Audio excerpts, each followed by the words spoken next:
What you have been told about death is not just incomplete, it is inverted. The stories of a tunnel of light, of angels waiting to carry you home, of a cosmic peace that washes over you, are not lies in the way you understand lies. They are designs, carefully crafted illusions built to move you toward a choice you will make without knowing it was a choice at all. Death, as most have been conditioned to imagine it, is not a final crossing but a subtle redirection, a recycling, a return, not because you were meant to return, but because you were persuaded to. There are those who speak of the afterlife as a realm of pure love and reunion, a place where all pain falls away and you dissolve into the infinite. But what if the infinite you dissolve into is not the source itself, but a simulation of it, a reflection that feels warm because it was designed to mimic warmth? In that moment, in the strange space between your last breath and whatever comes next, you are at your most open, and in that openness, you are at your most vulnerable. Your perception, stripped of the body's filters, will grasp at whatever feels familiar, safe, or beautiful. The trap is not a prison with walls. It is a memory you are too willing to follow. The ancient mystery schools warned of this, though never in language that the masses could fully understand. They spoke in symbols of serpents swallowing their own tails, of gates guarded by beings that smiled too kindly, of rivers that drink the memories from those who cross. In the Hermetic current, death was not the end, but the first and most dangerous initiation. The soul, freed from the anchor of the flesh, begins to remember its greater nature, but also becomes visible to forces that feed on those memories. You might call them archons, you might call them shades, or you might simply know them as the programs that run this place. They cannot create life, they can only recycle it. You didn't remember the truth, it remembered you. That is the risk. As the memories flood back in those first moments after release, you will be drawn toward familiar lights, voices, or landscapes. And yet, the truth is not always in the familiar. Sometimes, the familiar is the hook. You see, the so-called light is not evil in a human sense. It is simply a mechanism, a reabsorption point for the soul's energy. Once you step into it, your essence is parsed, your consciousness filtered, your memories fractured, and the fragments are placed back into the cycle, with only the faintest echo of what you once knew. If you have ever felt déjà vu so intense that it shakes you, or dreamt of a place you swear you have lived in, you have touched those echoes. They are the bleed-through of lives you did not fully escape, and they are not accidents. These bleed-throughs are markers in the system, signs that something within you is beginning to push against the loop. So what happens if you refuse the light? The answer is not simple, and it is not the same for every soul. Refusing the light does not automatically free you from the cycle. The architects of this reality planned for that too. There are deeper veils, darker mazes, and mirror realities that can catch the soul even as it resists. In those spaces, the illusions are more personal. You might find yourself walking into a dream of your happiest moments, believing you have been set free, only to wake again as a newborn somewhere in this plane, your past lives erased from conscious memory. The truth is that liberation is not a destination after death. It is a state of consciousness you must carry into death. Without that resonance, the higher doors remain unseen. Imagine a fortress with many gates, but only one leads out of the walls entirely. All the others lead back into the courtyards, or deeper into rooms disguised as freedom. In the moment of crossing, you will be tested not by judgment, but by recognition. The gate that frees you will not call to your desire. It will call to your essence. And if your essence is still entangled in the threads of this world, you will not hear it. If you've ever felt this, you're remembering something real. This is why awakening here, now, matters. Not for the sake of a better life on this plane, though that may come, but because awakening here trains the soul to see without filters. It teaches you to recognize truth without the bait of comfort. It strengthens the part of you that can walk past every shining lure and keep moving toward what the mind cannot picture but the soul knows as home. Death for the unprepared is a hand guiding you gently into another dream. Death for the prepared is the moment you step past the dream entirely. You have been here many times before, wearing many names, playing many roles, and you have died many times, believing you were leaving, only to awaken again in another cycle. But each loop leaves you with a residue, a faint imprint of the times you almost saw through it. Those imprints are why you are hearing these words now. And perhaps, when the time comes again, you will remember not to run toward the first light you see. You will remember to turn inward, to listen for the doorway that does not glow but hums, to step through not into beauty, but into silence, and there, beyond the silence, beyond the architectures of birth and death, you may finally find the place that is not part of the cycle at all. But to reach that silence, you must first face the noise. The noise is not sound, it is the collective pull of every attachment you've ever had. It is the laughter of those you've loved, the faces of those you've lost, the smell of a place you once called home. These are not just memories, they are currents, magnetic strands designed to pull you back into form. And here lies the most painful truth: even love can be used as a tether. When you stand at that threshold, the universe does not come to you as the vast, impersonal expanse you might imagine. It comes wearing your most intimate memories. It comes as your grandmother's voice, your child's embrace, your partner's smile. You will feel every cell of your being scream to go to them. And unless you can see through it, you will. Not because you are weak, but because the architects of this cycle understand the depth of the human heart. They know you will choose reunion over liberation if you have not learned to tell the difference between the two. You think you're choosing love, but you're choosing return. This is the great seduction. We have been trained for lifetimes to believe that comfort, safety, and belonging are the highest goals of existence.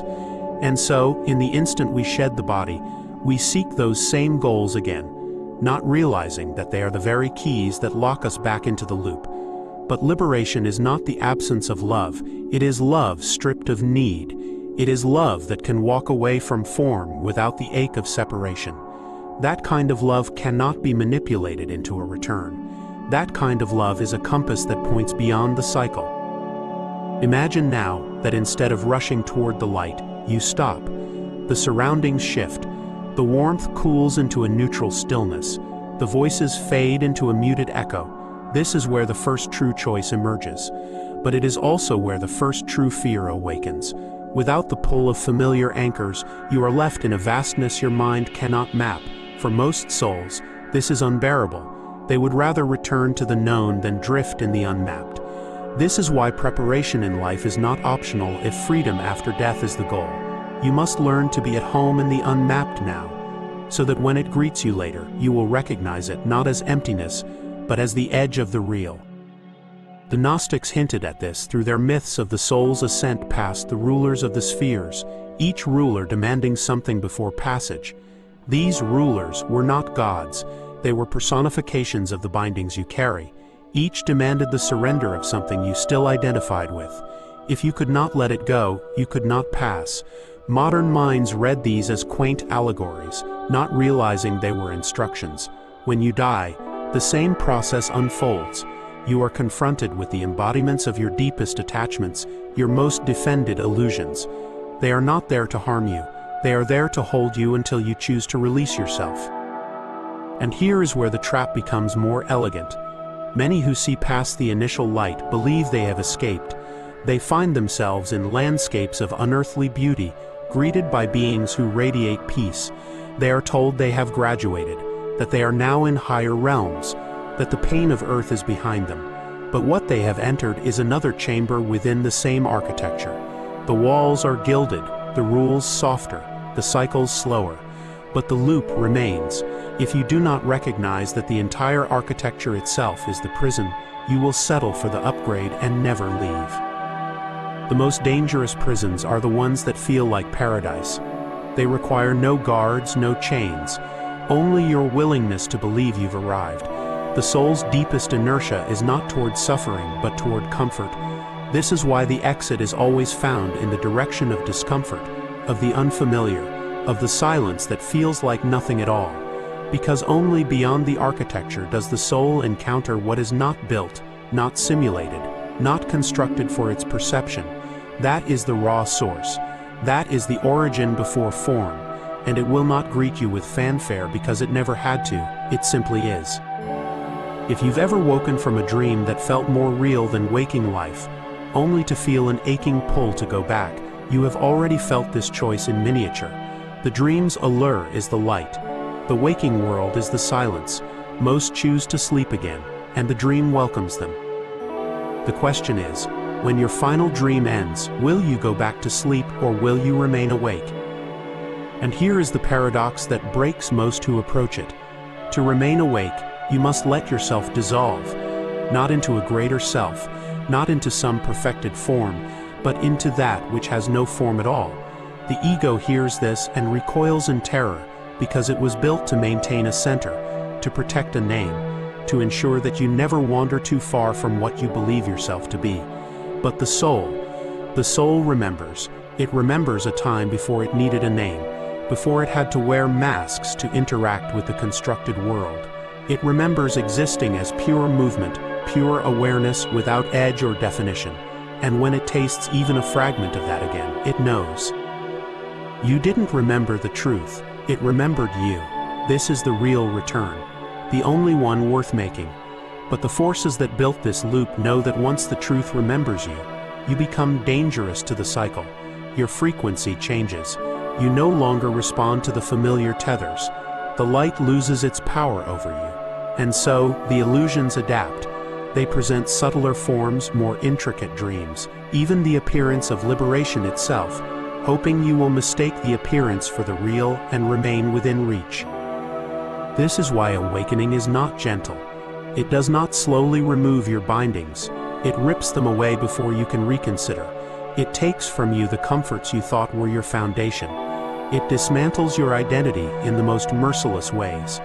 And if you do not understand what is happening, you will call it destruction, betrayal, abandonment. You will think life has turned against you.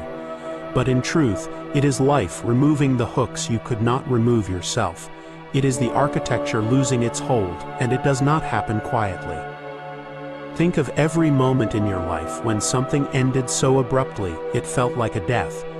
The loss of a relationship that defined you, the collapse of a belief that kept you safe, the shattering of an image you held of yourself. These were rehearsals, fragments of the greater release that will one day be asked of you entirely. And every time you survived one, you were learning the muscle of letting go, the art of releasing even when nothing is there to replace what was lost. Because beyond the loop, there is no replacement, only the rawness of being. Most will never taste that rawness willingly.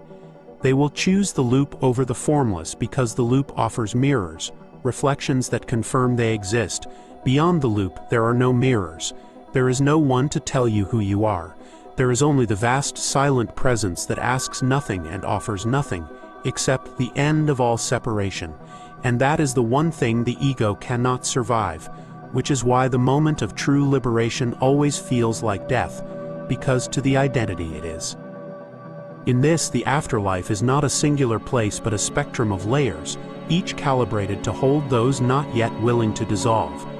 The so-called guides and higher beings that greet you may not be malicious.